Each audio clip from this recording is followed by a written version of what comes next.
அனைவருக்கும் வணக்கம். நம்ம இந்த வீடியோவில் பார்க்க போகிற டோக்கன் பிக்ஸ் டோக்கன். ஆல்ரெடி நிறைய டோக்கன் வந்து மைனிங் டோக்கன் பார்த்துருக்கோம். அதில் ரொம்ப முக்கியமானதுன்னு பார்த்தா பை டோக்கன், அப்புறம் இப்போ வரைக்கும் மைன் பண்ணிக்கிட்டு இருக்க பி டோக்கன், இந்த மாதிரி எக்கச்சக்கமாக இருக்குது. பை டோக்கனை பொறுத்தவரையில் ரொம்ப கடைசியில் தான் வந்து லிஸ்ட் ஆகிறதுக்கு முன்னாடி தான் வந்து எவ்வளோ சப்ளை, டோட்டல் சப்ளை அப்படிங்கிறது தான் சொன்னாங்க. ஆனால் பி டோக்கனுக்கு இப்போ வரைக்கும் சொல்லக்கூட கிடையாது. ஆனால் இப்போ நம்ம பார்க்க போகிற இந்த வீடியோவில் பார்க்க போகிற பிக்ஸ் டோக்கனுக்கு எவ்வளோ சப்ளை, சர்க்குலேட்டிங் சப்ளை இவ்வளோ இருந்தால் எவ்வளோ ப்ரைஸ் போகும் அப்படிங்கிறது முதற்கொண்டு ரொம்ப டீட்டெயிலிங்காக சொல்லி வச்சுருக்காங்க.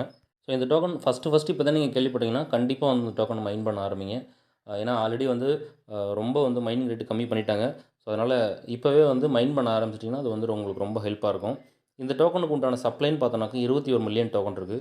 அதாவது பிட்காயினுக்கு எந்த அளவுக்கு சப்ளை இருக்கோ அதே அளவுக்கு தான் இந்த நம்ம பார்த்துட்டு இருக்கக்கூடிய இந்த பிக்ஸ் டோக்கனுக்கு சப்ளை இருக்குது. இந்த டோக்கனை எப்படி அவங்க டிசைன் பண்ணுறாங்க அப்படின்னா, எந்த அளவுக்கு சர்க்குலேட்டிங் சப்ளை அதிகமாகுதோ அந்த அளவுக்கு டோக்கனோட ப்ரைஸ் வந்து இன்க்ரீஸ் ஆகுது. அதாவது சர்க்குலேட்டிங் சப்ளை அதிகமாக அதிகமாக உங்களுக்கு டோக்கன் ப்ரைஸ் இன்க்ரீஸ் ஆகுது. மைனர்ஸ் வந்து இதில் கணக்கே கிடையாது. மைனிங் ஆட்கள் வந்து எவ்வளோ பேர் வந்தாலும் அதில் ஒரு பெரிய சிக்கலே கிடையாது.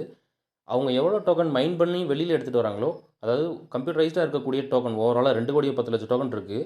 அந்த டோக்கனில் எவ்வளோ டோக்கனை வெளியில் எடுத்துகிட்டு வராங்களோ அந்தளவுக்கு ப்ரைஸ் வந்து இன்க்ரீஸ் ஆகும். இதில் பிட்காயின் மாதிரி ஹால்விங் அப்படிங்கிற கணக்கு கிடையாது.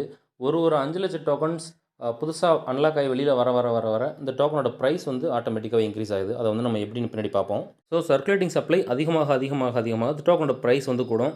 அதே போல் ரொம்ப முக்கியமான ஒன்று, ஒரே ஒரு விஷயம் மட்டும் கம்மியாகும். இந்த டைமில் மைனிங் ரேட்டு கம்மியாகும். ஏன்னா பை டோக்கனை பொறுத்தவரையில் எப்படி வந்து மைனிங் ரேட் வந்து எவ்ரி மந்த்து அவங்க குறைச்சாங்களோ அதே மாதிரி டோக்கனோட ப்ரைஸ் வந்து கூட கூட அன்லாக் ஆகி வெளியில் வரக்கூடிய டோக்கனோட அளவு அதிகமாக அதிகமாக மைனிங் ரேட்டை கம்மி பண்ணால் தான் வந்து லாங் டேர்முக்கு இவங்க வந்து இந்த டோக்கனை எடுத்துகிட்டு போக முடியும். அப்படி இல்லாட்டினா இவங்க வந்து ரெஃபரல்லையும் டோக்கன் கொடுக்குறாங்க, மைனிங் பண்ணுறது மூலமாகவும் வர்றாங்க. அப்படிங்கிறப்ப ஒரு 6 மாதத்துக்குள்ளே அந்த டோக்கன் வந்து எல்லா டோக்கனுமே தீர்ந்து போயிடும். ஸோ அதனால் மைனிங் ரேட்டை கம்மி பண்ணால் மட்டும்தான் அவங்க வந்து கொஞ்சம் லாங் டேர்முக்கு போக முடியும். மைனிங் ரேட் வந்து ஒரு 50,000 டோக்கன், 1,00,000 டோக்கன் அந்த ரேஞ்ச் வர வர வர வர ஆட்டோமேட்டிக்காகவே இதில் வந்து அந்த டோக்கன் மைனிங் ஸ்பீடு வந்து கொஞ்சம் கம்மியாகுது. கொடுக்கக்கூடிய டோக்கனோட அளவு கம்மியாகுது. அதை வந்து நீங்கள் பார்த்துக்கோங்க. அது மாதிரி இந்த டோக்கனோட ப்ரைஸ் எப்படி இவங்க கால்குலேட் பண்ணுறாங்கன்னா, ஃபஸ்ட்டு மைனிங் ஆரம்பிக்குது பார்த்தீங்களா, 1 நம்பர் டோக்கன் ஆரம்பிக்கிறதுலேருந்து 5,00,000 டோக்கன் வரைக்கும் மைனிங் வந்து மைனர்ஸ் மைன் பண்ணி வெளியில் எடுத்துகிட்டு வராங்கன்னா, 5,00,000 டோக்கன் வரைக்கும் தான் அந்த டோக்கனோட ப்ரைஸ் வந்து 0.1 அப்படின்ட்டு இருக்கும். எப்போ 5,00,000 டோக்கனையும் தாண்டி 5,01,000 அப்படிங்கிற டோக்கன் மைன் ஆகி வெளியில் வருதோ, அப்போ அந்த டோக்கனோட ப்ரைஸ் வந்து அடுத்த ஸ்டேஜுக்கு போகுது, 0.2 அந்த ரேஞ்சுக்கு போகுது. 5,01,000 அப்படிங்கிற டோக்கன்லேருந்து 10,00,000 டோக்கன் வரைக்கும் இந்த டோக்கனோட ப்ரைஸ்னு பார்த்தீங்கன்னா 0.2 அந்த ரேஞ்சிலேயே தான் இருக்கும். எப்போ 10,01,000 அப்படிங்கிற டோக்கன் அடுத்த டோக்கன் மைன் ஆகி வெளியே வருதோ அப்போ வந்து 0.4 அந்த மாதிரி வந்து மாறிடுது. ஸோ இதே மாதிரி தான் அவங்க வந்து டிசைன் பண்ணியிருக்காங்க. ஒரு 5,00,000 டோக்கனுக்கும் அடுத்தடுத்த வந்து ப்ரைஸ் வந்து உங்களுக்கு மாறிட்டே இருக்கும். உங்களுக்கு ஸ்க்ரீனில் தெரிகிற மாதிரி நான் உங்களுக்கு தெளிவாக கொடுக்குறேன். அதே மாதிரி இப்போ வந்து 40,00,000 டோக்கன்லேருந்து 45,00,000 டோக்கனுக்கு உள்ளே வந்து இப்போ மைன் ஆகிட்டு இருக்குது.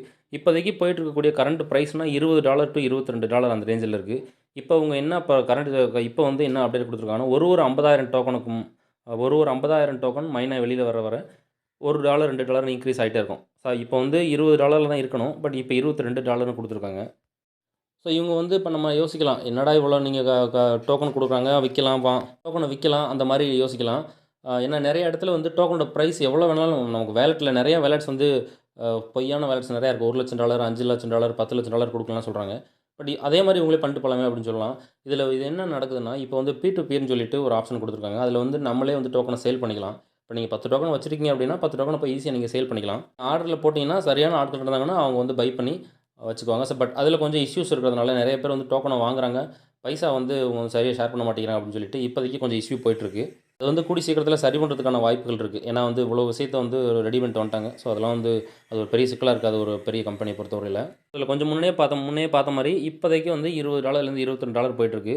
இந்த டோக்கன் எப்போ வந்து ஒரு $500 அந்த ரேஞ்சை ரீச் பண்ணுதுன்னா, 1,10,00,000 டோக்கன்லேருந்து 1,20,00,000 டோக்கன் வரைக்கும் அந்த மைனிங் ரேட் அந்த கேப்புக்குள்ளே இருக்கிறப்ப இந்த டோக்கன் வந்து $500 ரீச் பண்ணும். 1,30,00,000 டோக்கனை தாண்டிச்சு அப்படின்னா அந்த டோக்கனோட வேல்யூ $2,000 போட்டிருக்காங்க. ஸோ ஓவராலாக அதிகபட்சம் எப்போ இந்த மைனிங் முடியுது எதோட ஸ்டாப் பண்ணுறாங்கன்னா, 1,50,00,000 டோக்கனை தாண்டி போயிடுச்சு அப்படின்னா அந்த டோக்கனோட ப்ரைஸ் $1,00,000 கால்குலேட் பண்ணுறாங்க.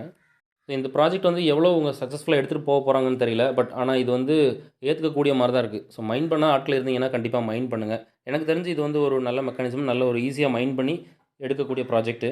ஸோ கண்டிப்பாக மைன் பண்ணாத ஆட்கள் இருந்தீங்கன்னா கண்டிப்பாக மைன் பண்ணுங்கள். டிஸ்கிரிப்ஷனில் இந்த பிக்ஸ் டோக்கனுக்கான லிங்க் வந்து நான் தரேன், அதை எடுத்துக்கோங்க.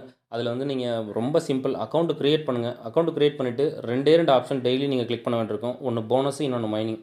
அதில் வந்து ஹோம் பேஜ் போய் டேஷ்போர்ட்னு போயிட்டீங்கனாலே போதும். அதில் வந்து மைனிங்கும் ஒரு ஆப்ஷன் இருக்கும். டெய்லி 24 மணி நேரத்துக்கு ஒருக்கா மைனிங் கொடுங்க. அதுக்கு கீழே வந்து இன்னொன்று என்னென்னா மைன் அப்படின்னு இருக்கும். போனஸில் கிளிக் பண்ணிவிட்டு மைனிங்னு ஒன்று இருக்கும்.